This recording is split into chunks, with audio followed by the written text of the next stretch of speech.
Live.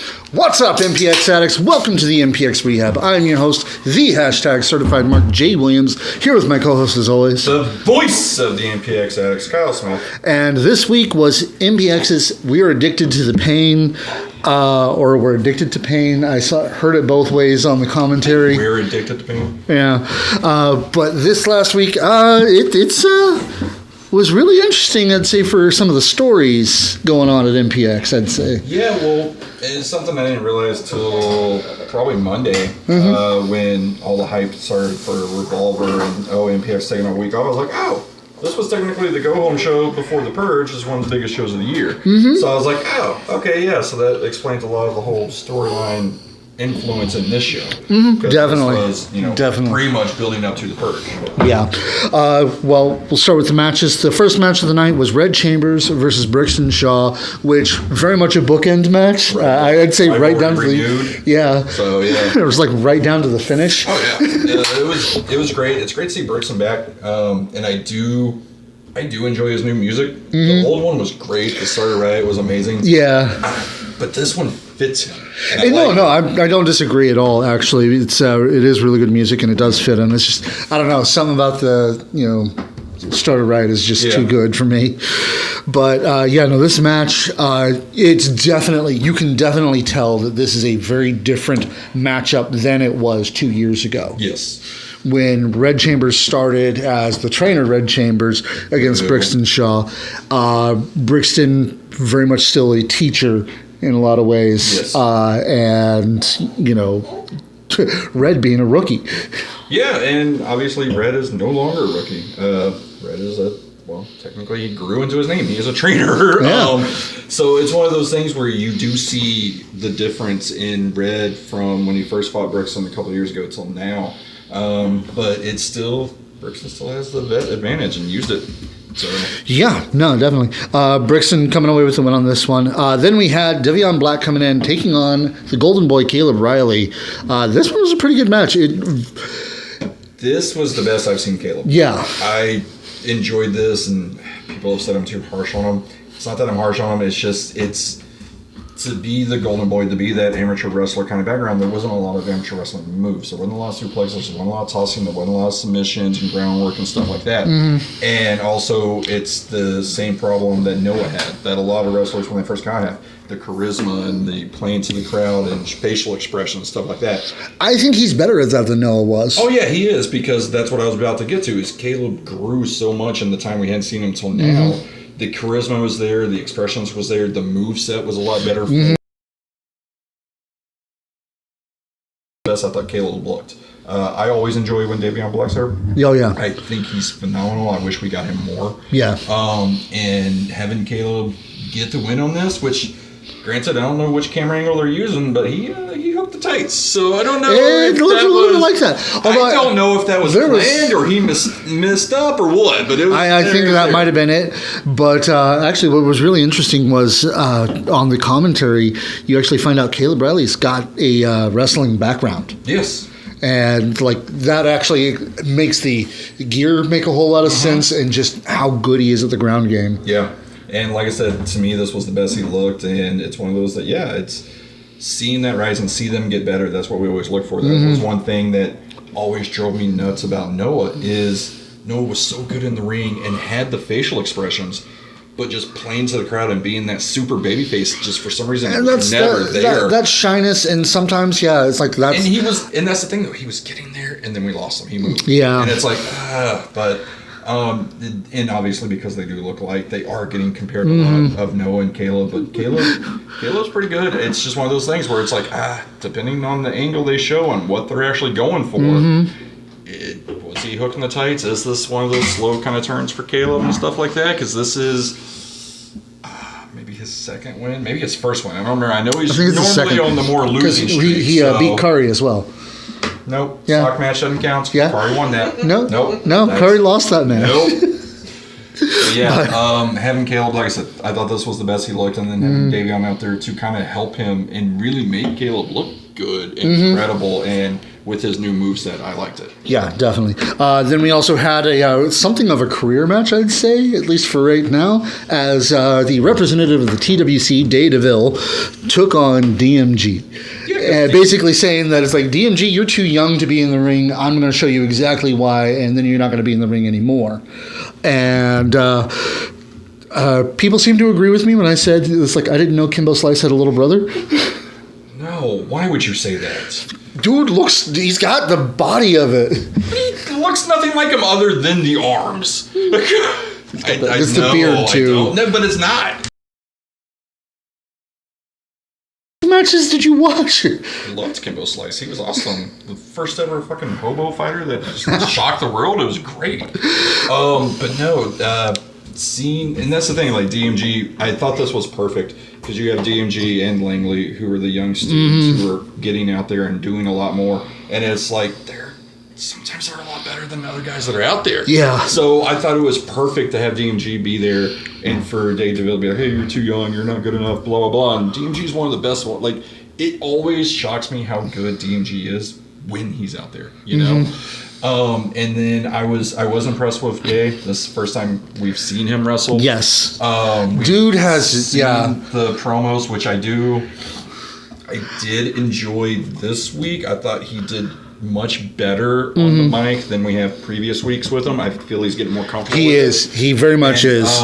Dude, yeah, he's obviously got the look. You want to talk monster in the ring? The dude could be the monster in the ring. And actually, he's like, not to pull the curtain back too much, but I can't wait to see his other half in the ring as well. Yeah. Because that'll be really interesting to see. And we'll see. But yeah, Day, I thought, was impressive as far as like the look and everything, and going against someone like DMG, who, I mean, it's really weird to say, but in that match, DMG's the vet. Yeah. But no, it was a good little match, served its purpose for what we're going for. With Day versus, or the TWC versus MPX, so I liked it. That's actually, especially with Matthew Palmer's rant. Fuck yourself. Yeah, that's up on TikTok now too. But I was like, with that, it's good to be the boss. Yeah. Drop F words. Yeah, I was like, this actually has. It's like it started out as I'm looking at this going, I don't really care. It's the TWC doesn't make any sense, and I don't get me wrong. I still fucking hate the idea and the storyline of the TWC because it's not fucking real and it doesn't exist, and most people know that, so it's fucking stupid. But they are making it work. I was gonna say it goes back to the verisimilitude thing. Like, no, we know that the TWC doesn't actually exist, right? But you know what? The way they're playing things, especially with this, tease of the director and everything like that. There's only one person that can make that amazing. I agree. If it's who I think you're thinking it is, I agree. WWJD. But it's like with all of that, I'm interested to see where it's gonna go now. Yeah, I believe in the storyline enough that I want to see where it goes. Yeah, and I think it is going to be interesting. That is one thing I thought was a little weird, and we'll move on because we have talked about this a lot. But yeah, I do think it's weird that TWC is all a wrestler and beat the snot out of a child. That doesn't make sense. It's wrestling, man. It's wrestling. There's still some logic. Okay. Then we had Demo Diamond and Dylan Cavens, and this match, probably match of the night. I agree with that 100%. Story-wise, I still feel it was a little too fast. Yeah, but with the way it ended, it's obviously not going to be the end. Yeah. I mean, it may be the end for a couple months or weeks. But I was happy with it because it's like I said last time. Demo needs to win. It needs to be not a full-on squash, but a pretty dominant, decisive win. And I felt that they did that very well. I feel both men still looked great.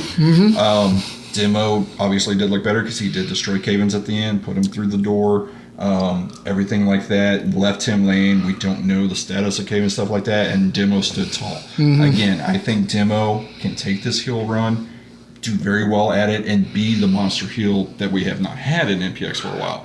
And hopefully we do continue that. Do I think this whole Cavens Diamond thing is over? Absolutely not. Do I think it's over for a while to kind of build Demo up until the conquering hero and Cavens comes back? Yeah. Absolutely. Do I wish we maybe held this off to the Purge? Probably, because at it's least the Purge. one more week. Maybe have a tease of like Demo running in and ruining a match for Dylan or something like that. Because obviously the Purge is going to be the big one, and if you're going to do a destruction like that with the doors, Purge is obviously the place to do it. Yeah, but it was still great. To me, it is match of the night, followed very closely by Kari and Chandler, which we'll talk about later. But I think this, because of the storyline, is what really made it more match of the night for me. I agree. Then we had a debut, finally. Dan the Man, Dan Ziegler, coming in, taking on Zero. And honestly, I was so happy to see him there. I was ecstatic seeing him in there. I love Dan. He's hilarious. Great. Surprisingly decent in the ring. Like when I first saw him, wasn't that great. He was just more of the mouthpiece and so and he's gotten really better at wrestling, and it's good. I really thought he was a manager or something like that. I think that was the original plan. Then he just got into it, and people started using him and enjoyed it. Based out of Austin, amazing. Like I said, really enjoyed it. And then to be, I don't think there was a better way to really pull that off. Yeah. I mean, they could have done it as a, Dan takes on, Sky. Well, and that's the thing. Dan coming out and immediately, because we're addicts, the crowd's all going to be, who are you, stuff like that. And Dan knows how to do a crowd and just turn them, and it's great. Yeah. No, what I really liked was the fact that he's sitting there going, I'm seeing a bunch of zeros out here. And me and Miss Certified were both like, I know who's coming out. Yeah. No, it was a good match. Good C0 by good C0 get a win. So it was great. And then and a good win, not just the guys wrestled 6 matches beforehand. What was it? It was the Figure 4 Loco or something he called it? I think so, yeah. It was great. Trying new submission. So cool. Then we got the Haas fight, Ocho Camacho, Morgan Mercy, D.L. Hartley. And honestly, I'd say seeing Ocho with these two and without having Angel there without having Angel shadow him, Ocho deserves to be considered a Haas. that whole is Ocho a Haas? Is he really? Yeah. No, he is. He straight up is. And this match was fun. D.L. Hartley is someone, man, I want more and more. Just because, again, it's kind of like Stevie Hendricks. It is that atmosphere he brings. As soon as he hits the curtain, just it's excitement, and he sucks you in, and it's contagious. D.L. Hartley has a real good atmosphere and charisma with the fans. Yeah. And it's great. And then Morgan, being the heel she is, I loved it. The way she always should have been from her debut, because Morgan can kill it that way. Yep.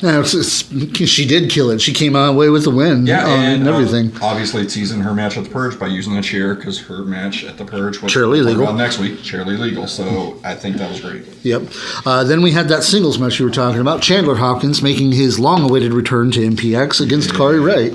I know you're not the biggest Chandler Hopkins fan. I know why you're not the biggest Chandler Hopkins fan. Chandler doesn't really strike me like he does others. Again, like I said, the match was going to be good. I knew Chandler, for what he does that I don't like, does put on good matches. And Kari has been killing it this past year. Like I said, Kari to me is the MPX Wrestler of the Year so far. Yeah. Everything and every matches he's done has been phenomenal, and he hasn't really missed yet.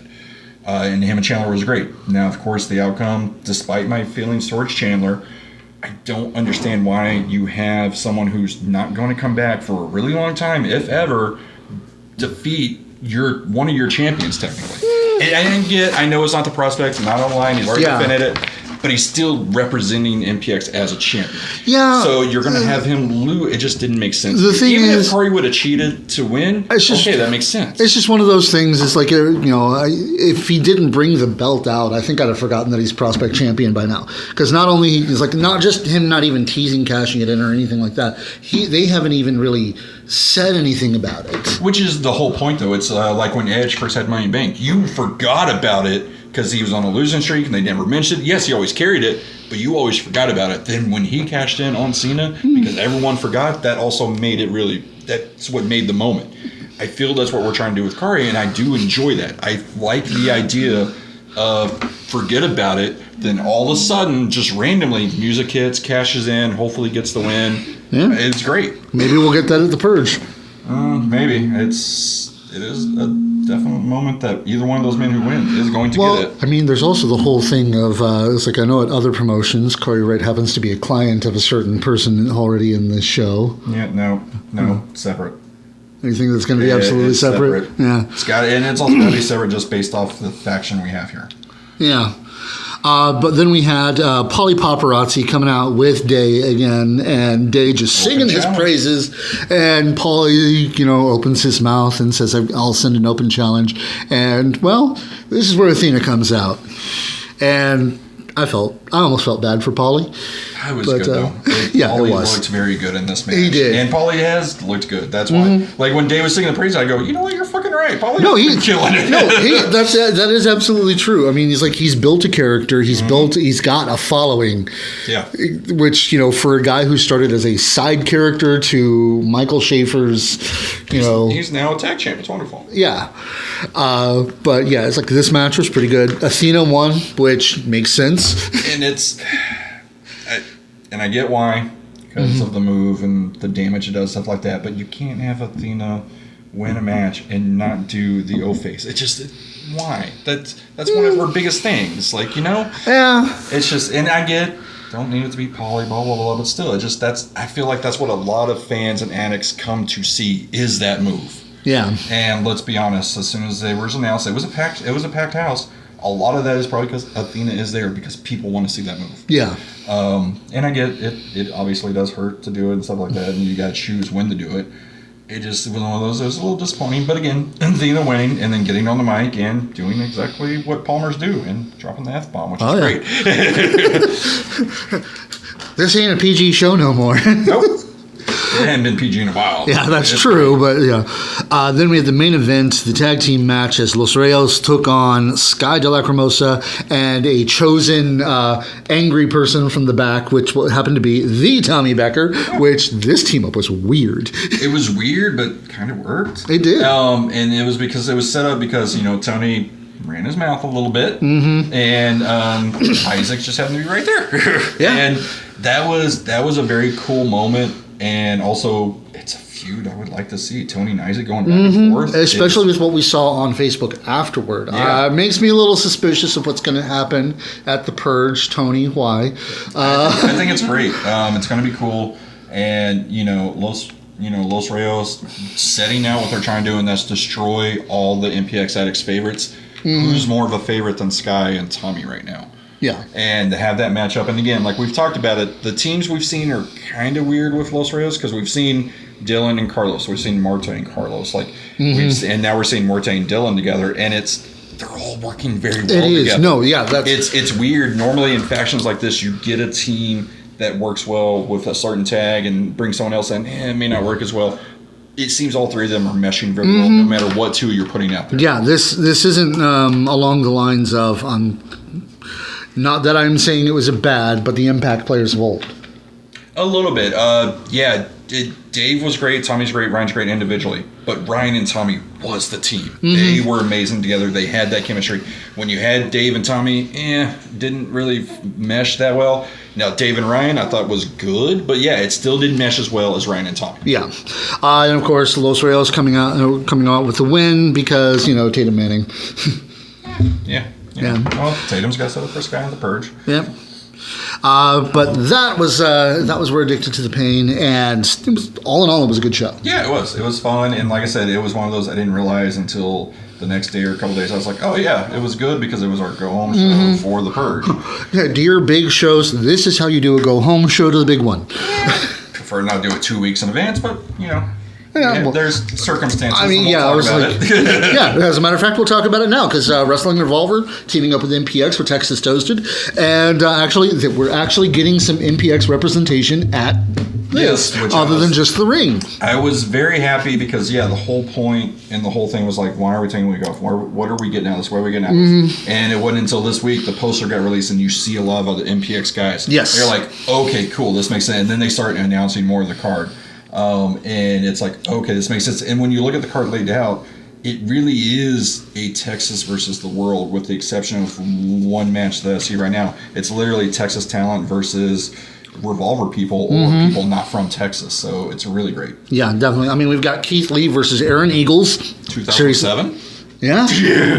But seriously, go look at the card. It says Aaron Eagles. Yeah, no. He's pluralized for this. Well, It's great. It's okay. He'll cancel Revolver. Yeah, I'm sure.